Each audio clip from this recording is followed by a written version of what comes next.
So I planned on doing this video before, and I ate the ribeyes. I was hungry, it was defrosted.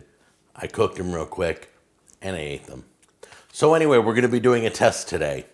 We're gonna compete low and slow cooking to hot and fast. So it's gonna be low and slow versus hot and fast. Are you ready? Now make your decisions right now because we're gonna make this one right here. We're gonna make on the cast iron. This one we're gonna put in the oven. And we're gonna cook it real low heat in the oven, so it'll take a little bit longer. We're gonna taste them both and tell you which one's better, low and slow, hot and fast. Which one has more moisture, which one has more flavor, and we're gonna season with just the same seasoning on both steaks. All right? So let's get this test started. Okay, to keep this fair, we've seasoned them identical. They both have this Amish steak rub that I bought. I rubbed it in on both sides. So we're gonna take one, we're gonna put it in the cast iron real quick. The other one's going in the oven on a pie tin. It's just gonna cook in there at probably about 250 degrees, nice and low, and see how it goes. As you can see, we got a steak here on a pie tin. We're just gonna pop it in. It's 250 degrees. We're gonna get it at, I'm gonna about 140, between 140 and 145. I'm gonna be using this thermometer, the Thermopen MK4. This is an amazing device. And I'm gonna be poking these steaks as they cook. I'm gonna try to stop them at 140, but they may go as high as 143, 142, in the 140 range, okay? I'll let you know, so we try and keep them the same temperature. All right, I got a cast iron getting really hot right now. Here we go. Pop this bad boy in. Close the door. We'll check in a little bit. In the meantime, we'll get this bad boy on.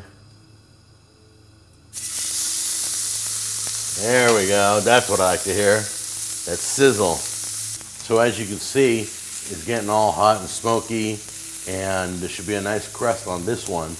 We won't have the same crust on the other one, but we'll be able to compare them.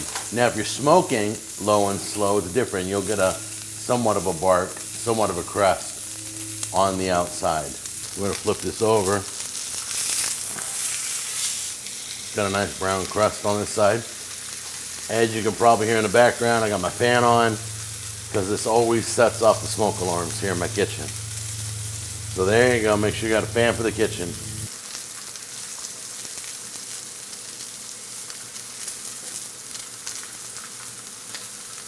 There's a better reading, about halfway in. 108, all right. We want that center to get to 140. All right, let's take a look here and see what we got. About 144 right there. So I'm gonna take it off. I told you somewhere between 140 and 145, so that's done. Okay, big tip here.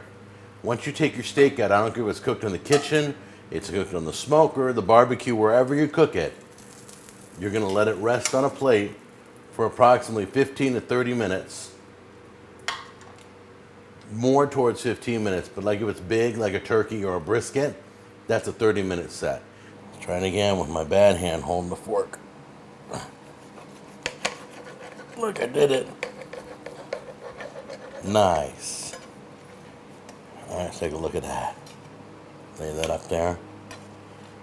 Definitely cooked. Look at that. Is that beautiful? Hang on, I gotta check real quick the steak in here and see what it's at. Shouldn't be anywhere near done.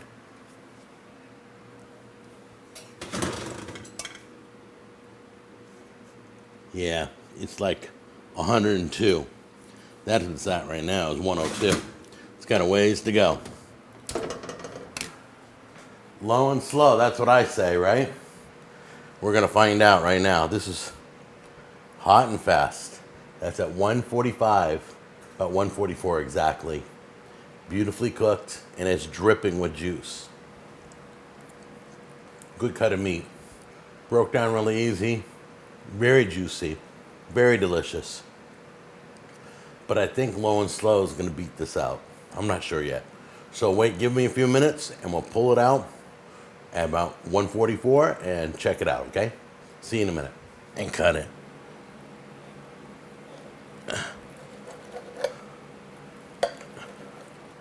So as you can see right there, I would say that's a medium rare. Where the other steak was a little bit more done, even though they both gave me a reading of 144 degrees when I put the instant thermometer in it. So what I do know is the crust was better on the other steak because it was in a hot skillet. So let's give this a try. Looking for moisture, flavor, seasoning, everything. This steak beats it on seasoning, moisture, tenderness, everything, the flavor. Unbelievable. My mouth's watering after trying a bite. It literally beats it across the board. So according to my test, a steak is better low and slow than hot and fast. You can do hot and fast. That's if you got to eat now. You want to put the ribs on the grill, go ahead. But put on the smoker low and slow, or in the oven low and slow, the seasonings are more robust. I can't explain it. The juice just comes gushing out. It chews up. It's softer. Those were almost identical cuts that were sold together in one package. So low and slow wins this experiment. All right, guys, get ready because Memorial Day weekend, something special's coming, and I can't tell you.